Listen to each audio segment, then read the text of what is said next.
just isn't you. I lost everything because of one text message I never sent. I used to think people ruin their lives with big decisions. Cheating, gambling, crime. Turns out, sometimes you ruin it by doing nothing. 3 years ago, I was engaged. Her name was Mia. We'd been together for 5 years. She was the calm to my chaos, the reason I finally stopped drinking, the first person who made me believe I wasn't broken. Then one night, we fought. Over something small, some bill, some stress. And I said something stupid. She slammed the door and left. It wasn't the first time, but it felt final. I sat there with my phone in my hand, typing out a messenger. "I'm sorry. Please come home." I stared at it for almost an hour. Then I deleted it. I thought, no, she should apologize first. That was 11:42 p.m. At 12:03, she was hit by a drunk driver 3 blocks from our apartment. She died before the ambulance arrived. Her phone was found in her bag. The screen was open. She was typing a reply. The last word she wrote was, "I love you. I'm coming home." It's been 3 years. I still wake up every night at 11:42. Sometimes I unlock my phone, open the messages, and type those same words again. "I'm sorry. Please come home." Then I delete them, because there's no one left to send them to. I married my history teacher. She was 10 years older than me, and I still can't believe how it all happened. When people hear it, they always react the same way, a mix of shock, curiosity, and judgment. But it wasn't some scandal. It wasn't a secret affair. It was real, just not supposed to happen. I met her when I was 17. She taught history, and she loved it. You could tell by the way her eyes lit up when she talked about anything. Revolutions, letters, wars, people long gone. She made the past sound alive, and I, like an idiot kid, fell in love with a person who could make time feel human. She was smart, calm, confident, everything I wasn't. And I think she saw something in me too. Maybe curiosity, maybe loneliness, but it was innocent back then. Graduation came and went. She hugged me, quick, polite, the kind of hug teachers give every student. But I remember it like it lasted forever. Then life moved on. I went to college, dropped out, worked random jobs. She was just a memory that refused to fade. And then, one night, 6 years later, I saw her again. In a bookstore, she was holding a history magazine. Of course. She looked almost the same. Older, but in that way, that makes someone even more beautiful. We talked. 1 hour turned into 3.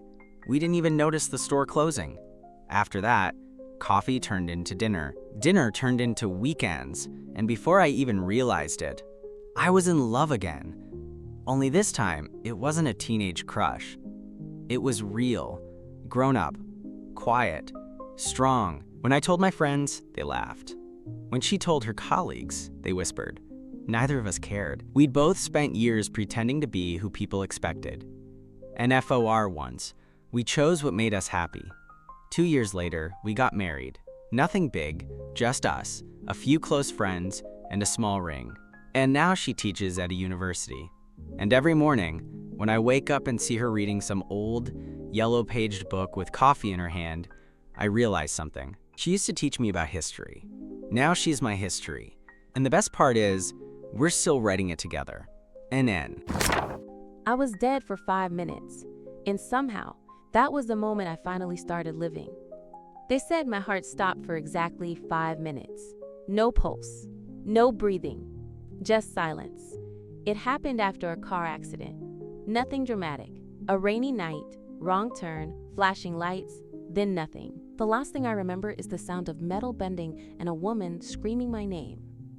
The next thing, white ceiling, hospital beeps, and a doctor saying, "You're lucky to be here." But here's the thing. Those 5 minutes didn't feel like nothing, and I didn't see a tunnel or a light or angels. I saw moments, like someone was flipping through a book of my life. Not the big events, not birthdays or graduations, just tiny things. My brothers laughed when we were kids. The smell of my mom's pancakes, the way the sun looked through my window the morning I moved out. things I hadn't thought about in years. And then right before it all went dark again, I heard my own voice say, "And you wasted so much time." When I woke up, my first thought wasn't, "Thank God I survived." It was, "What the hell have I been doing with my life?" I broke up with the person who made me feel small. I quit the job that drained me. I started calling my family more. And every morning before I even touch my phone, I just sit by the window for a minute. Alive. People keep asking if I saw the afterlife. And I tell them, maybe. Or maybe it was just my brain showing me everything I was about to lose. Either way, I'm not afraid of dying anymore. I'm just terrified of not living enough before it happens again. I went out, got drunk, and ruined everything. It was supposed to be just a girls' night out. Music, dancing, a few drinks, nothing more. My boyfriend was out of town for work, and I hadn't seen my friends in weeks. At some point in the night, I met this guy at the bar. Ndall, funny, confident, the kind of person who makes you feel like you've known them forever. NWE talked, laughed, shared stories, and I didn't even ask his name. By the time the club closed, I was drunk, dizzy, and stupidly happy. He offered to get me a cab, but we ended up walking together. It all blurred after that. Flashes of city lights, laughter, and a choice I wish I could take back. The next morning, I woke up, confused, hungover, panicked. He was still there, asleep beside me. When he turned over and I saw his face clearly, I felt my heart stop. It was my boyfriend's brother. I didn't even know they had the same last name. They'd grown up with different moms. And suddenly everything made sense. Why he looked familiar, why his smile felt déjà vu. I left without a word. Blocked his number, deleted everything, pretended it never happened. But a week later, my boyfriend introduced me to his family. And there he was. Standing in the doorway, pale as me. Neither of us said a word, but our eyes said everything. Now, I live with this secret, replaying that night over and over, and knowing one mistake destroyed two people I never meant to hurt. I accidentally sent a voice message meant for my friend to my boyfriend, and it ended our relationship. It happened in 3 seconds. One stupid tap, and I was talking to my best friend, ranting about how distant my boyfriend had become, how he'd barely texted, how I felt invisible. I said things I didn't really mean, stuff you say when you're tired and hurt and need to vent. Then I hit send and realized I'd sent it to him, and I froze. You know that cold sinking feeling in your chest when you realize something irreversible just happened? That was me, staring at the screen, praying for a miracle. He listened to it immediately. I saw the played check mark, then nothing. No reply, no call, just silence. When he finally texted, it was one sentence. "At least now I know what you really think of me." I tried to explain that I didn't mean it, that it was just frustration, that I love him. He never replied. And a week later, I saw his story. He was with someone else, someone new. And I realized it wasn't the voice message that ended us. It was everything I said inside it. Now I double-check every message I send, not because I'm scared of mistakes, but because sometimes the truth slips out when you're not ready to face it. My bachelor party ruined my wedding because that night I met her again. My wedding was supposed to be in a week, and everything was ready. Suit, rings, vows, even the stupid dance I swore I'd never rehearse. I was nervous, excited, scared. The usual mix. I loved my fiancée. Or, at least, I thought I did. The night before the wedding, my friends threw me a bachelor party. Nothing wild, just drinks, music, laughter, a few too many shots. It was supposed to be my last night of freedom, but I didn't expect to see her. She was standing near the bar, same hair, same eyes. My ex, the one who shattered me 5 years ago, and the one I never really stopped loving. For a few seconds, I couldn't breathe. I thought I was drunk, hallucinating. But she smiled, that small, tired smile, and said, "Men, hey, it's been a while." We talked, at first awkwardly, then easily, like nothing had changed.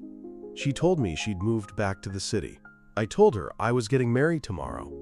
She laughed softly and said, "And then, what are you doing here, talking to me?" I didn't have an answer. Maybe because deep down, I knew I shouldn't be. One drink turned into two turned into walking outside, under the rain, and then into her apartment. And by morning, everything I thought I was sure about wasn't. And I looked at her while she slept and realized I didn't love my fiancée the way I loved her. And I never did.